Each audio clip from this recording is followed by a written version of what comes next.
Hey, what's up, boys and girls? My name is Pat, and this is my first Epic 7 video, and today I'm going to show you guys how my friends and I build characters using basic high school math. I'm going to propose two hypotheticals to you guys that you probably have seen dozens upon dozens of times in this community. Number one, a new character comes out, you have no idea whatsoever on how you're supposed to play this character. Or number two, either yourself or someone you know goes into a stream and says, hey, how do I build X character? Like, you're just completely lost, right?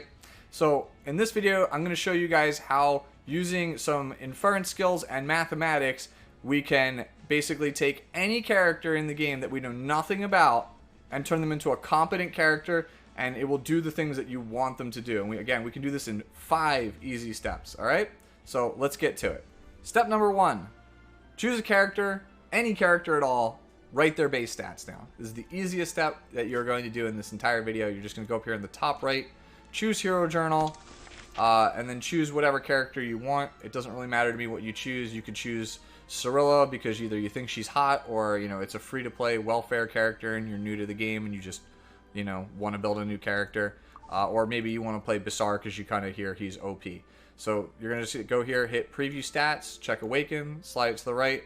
Write everything you see down here. You don't need the CP, but everything from attack all the way down to effect res. You're going to write all of this down either in a notepad or say like a spreadsheet like Microsoft Excel, for example, and basically set that off to the side. We're going to use that in a later step. That is going to be the math portion of this actual video.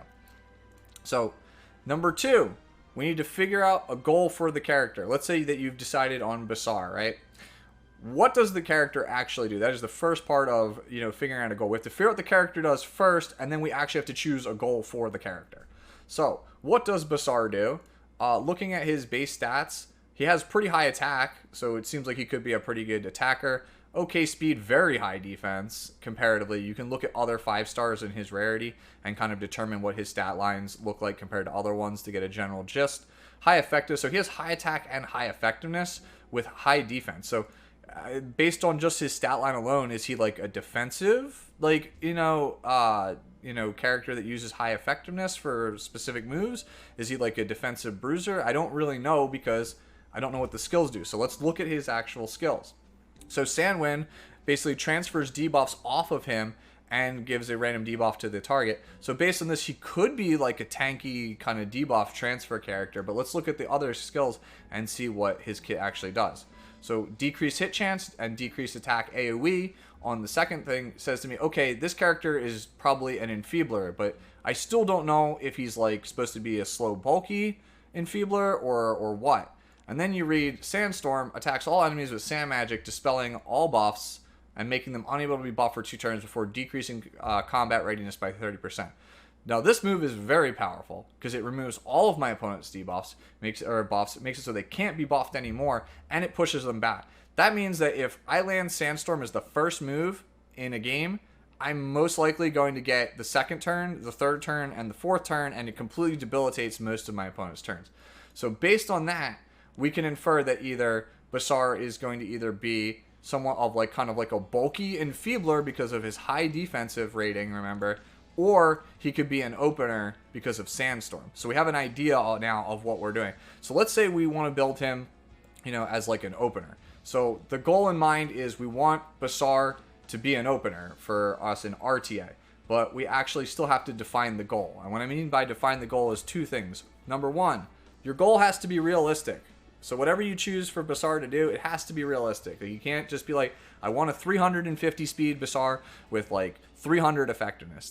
That's not going to happen. When we get down to the nitty gritty with the numbers, I'll show you why that won't happen. But I'm pretty sure nobody has a 350 speed Basar on the entire server across any of the servers. So that is completely unrealistic, choosing a 350 speed Basar.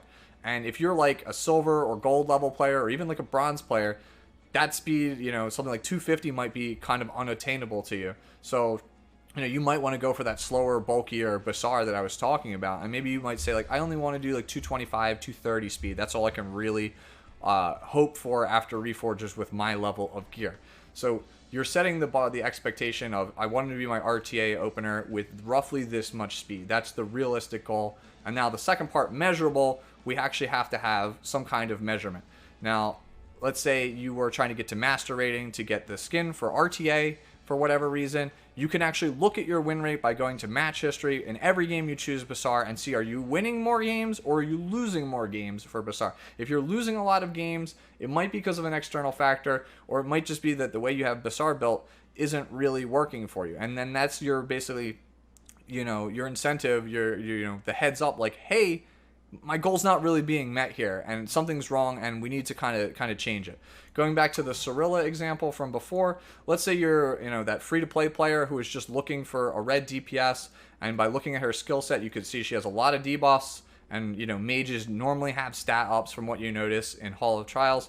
Maybe you were trying to make this be your Hall of Trials DPS as a free-to-play player. That's another thing in PvE that you can use that's measurable. You can say, hey, if I'm not getting at least an S rating to get those points to get my exclusive equipments for other characters, then she's not really doing her job. So we can say, hey, Cirilla is going to be my Hall of Trials DPS. I want her to have these stats I'm thinking about, and then can we get at least an S rating?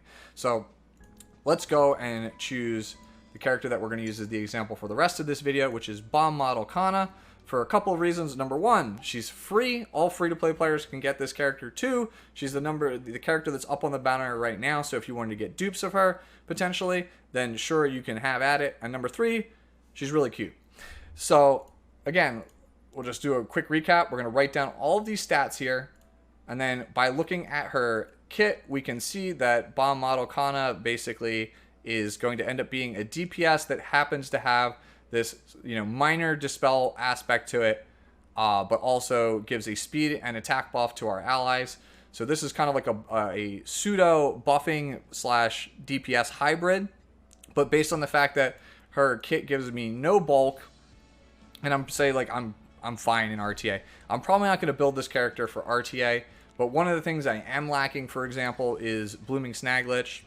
I'm unable to clear Blooming Snaglich level 3. Everybody tells me the Expedition Depots are really good as a new free-to-play player, and I need to be able to do them, right?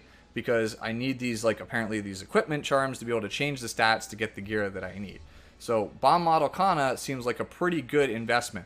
So we're going to build this character as a Blooming Snaglich character. So our goal is this character is going to be our DPS for Blooming Snaglich, and we want to make sure we get at least 350, 400,000 damage, right, on Bomb Model Kana in every run. So we've set our goal. We know what Bomb Model Kana does. So this is exactly where we want to be. We know exactly where we want to be. Step 3. Decide your character's desired stats. These are basically the stat line that you want to end up with. What is it that you actually want to end up with? If you have an idea in mind, great, you can basically write it down at this step. If you have no idea what you're doing, I'll give you some guidelines on how to figure that out. We'll start with attack and crit damage because these are by far the easiest. All you have to do is basically just go over to Google and search for the Epic 7 damage calculator. It's this website right here. Punch in your character. And then, punch in the values, start playing with the sliders, and figure out how much damage is acceptable to you. So in this example, we're going to use 3,500 attack, 250 crit damage. 250 crit damage is relatively easy when you consider that a necklace gives roughly about 70. So you only really need 30 here. You're basically just stacking some attack.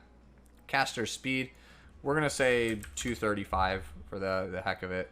And just kind of call it there. If this is too fast for you, then by all means adjust it. But just for this example, we'll go 235. And then this area right here, you can set it to Earth Expedition, which will give us the defense of the target.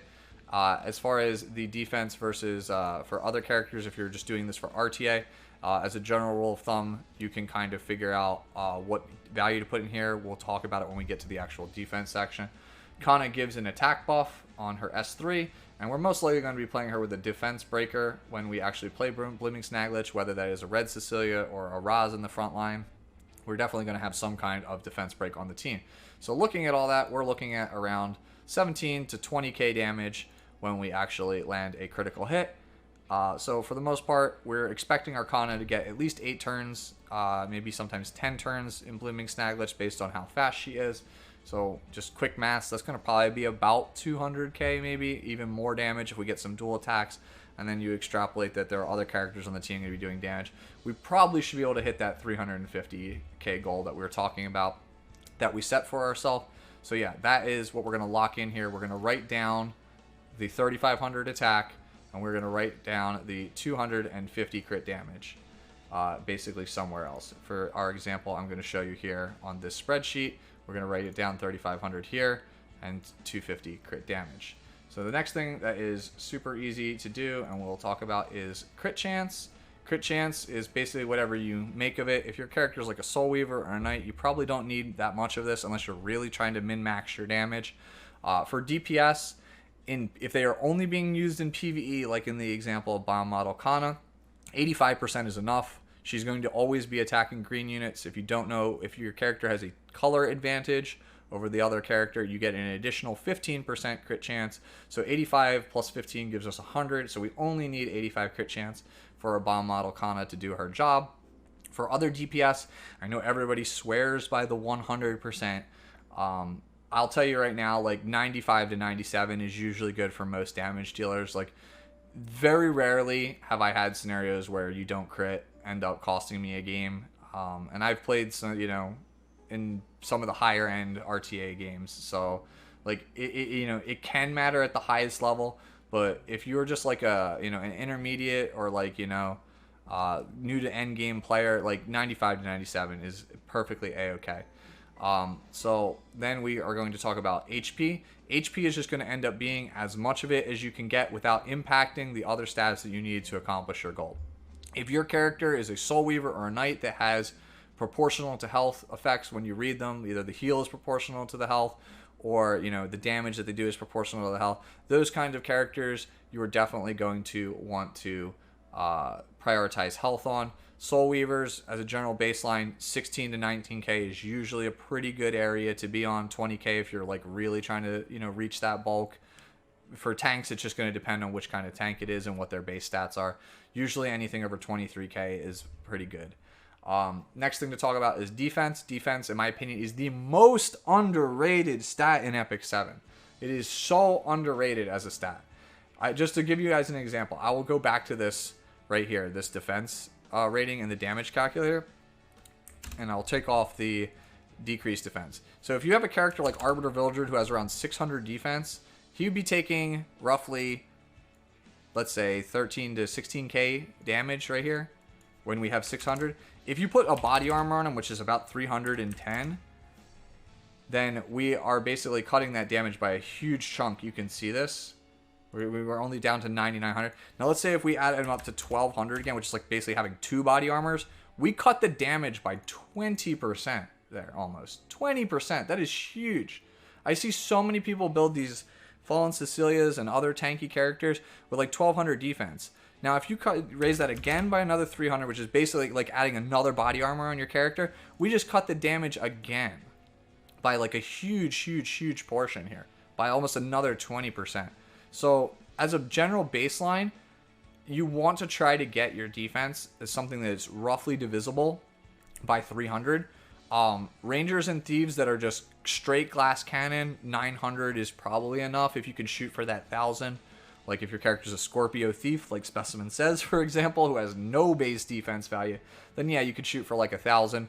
Mages, if you guys haven't noticed, like when we talked about Cirilla, usually have really high defense for a base to offset the fact that they have really terrible health. You probably should be building them at least 1,200. Most of your mages, 1,200 defense. I'm sure you'll see most of the streamers and high-end like legend players will tell you all their Spectre Tenebria is at least 1,200 defense because it just shaves off like 20% of the incoming damage on them. And when you consider AoEs don't normally hit that hard unless it's like an Arbiter or like a Vivian or a Landy, like yeah, that's a pretty big chunk of damage to save over time if you're taking 20% less damage every single swing. So yeah, definitely do not neglect your defense. 1,500 is usually good for Knights. 1,800 for those like Ruels or like, ML Haste or other characters with absurd defense that you just don't want to die in clutch situations. Other stats here, effectiveness and ER are roughly the same. About 100 effectiveness or 100 ER will basically allow you to either stick or resist most things from most DPSs that are not really building effectiveness, like maybe like a blind from an Arbiter or Vildred. 100 is probably enough where that won't happen to you, or like a provoke from a Fallen Cecilia if you don't think they're building effectiveness, things like that. Like 100 is usually like the absolute floor if you're trying to build these stats at all. 150 effectiveness to ER gives you a pretty good chance, a pretty good spread against most of the cast. If you're playing like a character like Destina, or even something like, say, like Doris or Montmorency that you're just trying to use as a cleanser, those characters you want in the 200 ER range for sure. If you can get it, you want to prioritize that stat higher than basically anything else whatsoever. So yeah, that should give you a pretty good baseline of where things are. And the last thing to talk about is speed. Speed is basically just a broken stat. It's definitely the best stat in the game. And it's as much as you can get for your goals. And that's basically it. So let us move on now, after talking about these stats, to part number 4. Part 4, do math. This is the part where we take all of the base stats you wrote down in part 1, all of the desired stats you wrote down in part 3, and figure out how we get from here, the base stats, to here to accomplish the goal in part 2. And to do that, obviously, you need to basically gear the character. But what does that gear need to look like? Well, using the math, you can tell exactly what that gear ends up needing to look like. You use the equation, your desired stats must equal your character's base stats, plus their gear, plus their exclusive equipment, any set bonuses, any imprints they have, and then finally whatever artifact they're wearing. All of those stats together factor in and make the character, and obviously you just need to match or exceed the desired stats from all of those variables. So let's do an example real fast to show you. Let's say we decided we wanted 3,500 attack from step 3. We can subtract the base attack from both sides of the equation, and now our desired looks like 2,318. Additionally, even though we're wearing no gear, we're going to assume we're at least wearing an I-95 sword, right? Or I'm sorry, I-90 sword, right? That is going to give at least 525 flat attack. Your weapon always gives some value of flat attack. Your helmet always gives some value of flat health. So that's 2835 for an I-90. And your body piece always gives some value of flat defense, which is 310 for an I-90. So we can subtract 525 from both sides of the equation, and you get 1793.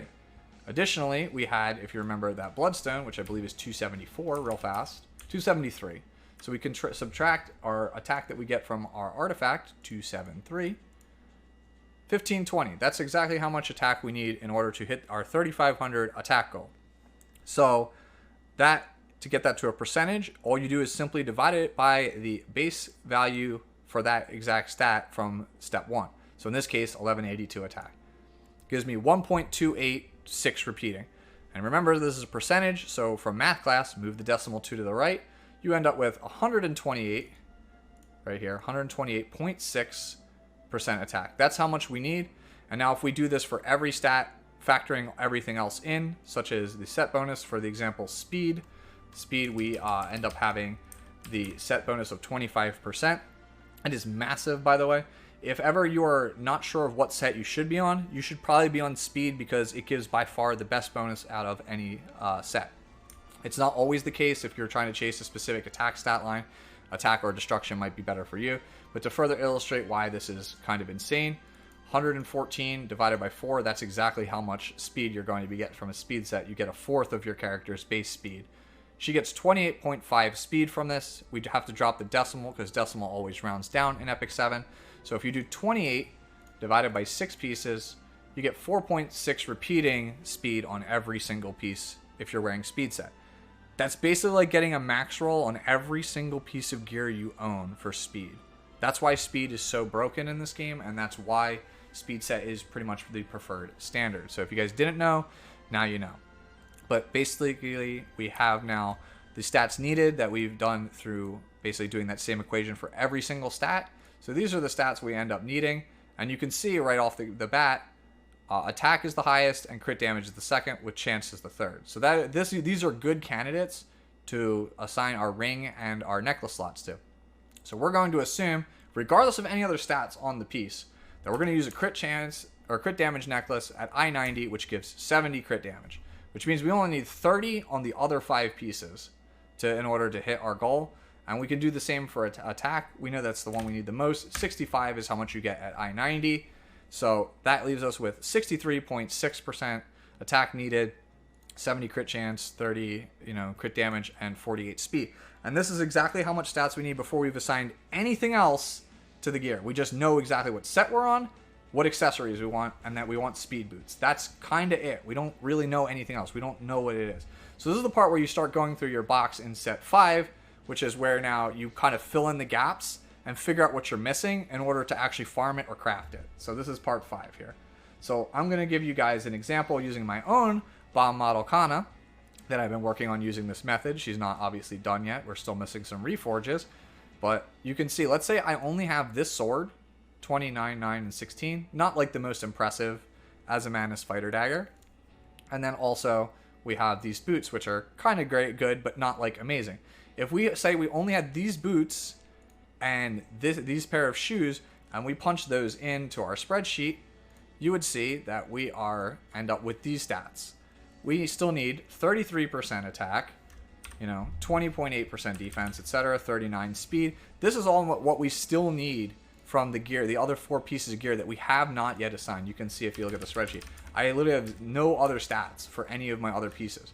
So I need 33% attack amongst basically my helmet and flat attack, and also on my my necklace. Like, those are the stats. Like, so when I'm looking for those pieces in particular, because the ring already has it, the sword already has it, the boots already have it, and the body can't have it. So we're basically like, okay, basically these other pieces, the necklace, the helmet, and then also the ring having flat attack, need to make up for this stat somewhere. So you can start to see what your pieces look like. Like, I'm just throwing some random averages out here. You're going to need like maybe 15 to 16% attack. You barely need any defense. You don't need any defense, really. Well, you need some, but like not really any attack. But the things that you're trying to hit to make your goal are this speed here, which is going to be about 9.75 for the rest of the pieces on average, like 7% crit chance, and like 15 or 16 attack. So when you craft a piece, when you have a piece in your box, if the reforge doesn't really look like this, you probably don't want it. But at the same time, if you have a piece that drastically exceeds any one of these pieces, it frees up stats in order for the other pieces. I should say from the other pieces. So what do I mean by this? I'm going to show you the necklace I have on my Kana. You would never consider playing this necklace. Like, this necklace is not really that good. But the thing is that the other pieces I have on the character make the math work already. So like, I didn't need, when I got to this point where I needed to only do the necklace left, I only needed like 7 or 8% attack and like 8 speed. I don't need anything else on any of my other pieces. So like, this is a piece that many of you guys probably would never use. You would just completely throw it away. But because in step 2 we decided in step 3 we only needed 3,500 attack, we only needed 235 speed, we only needed to do this much damage to the Blooming Snaglich, we don't need to go crazy. We don't need to have these like, godly pieces of gear that you see your favorite streamer have. Like, this is it. This is all I need to accomplish the goal. And that is the main purpose for this video that I was trying to illustrate with you guys. If you use math, you can basically lower your expectations and still play the characters you want to play the way you want to play them. And that is the takeaway. That is the fundamental takeaway of Epic 7. You can play the characters you want and have fun doing it. That's what makes this game great, right? So yeah, that's pretty much going to be it for my video, guys. If this helped you guys at all, I know it's really long-winded, consider sharing it with your guildmates or your friends. I'm sure some newer intermediate players would love to learn how to do this process. Again, it's worked wonders for me. It's allowed me to do things I never thought I would be able to do in this game and basically reach all of my goals, and I hope it helps you guys so much achieve your goals. As always, guys, my name is going to be Pat. If you liked it, just leave me a comment or a like or any of that stuff down below. It helps me out a ton. And if you want to see more Epic 7 content like this, please just, again, comments below. Let me know what you guys want to see. I am more than happy to basically do any kind of theory crafting or math videos if you guys want. All right, it's been fun. Peace.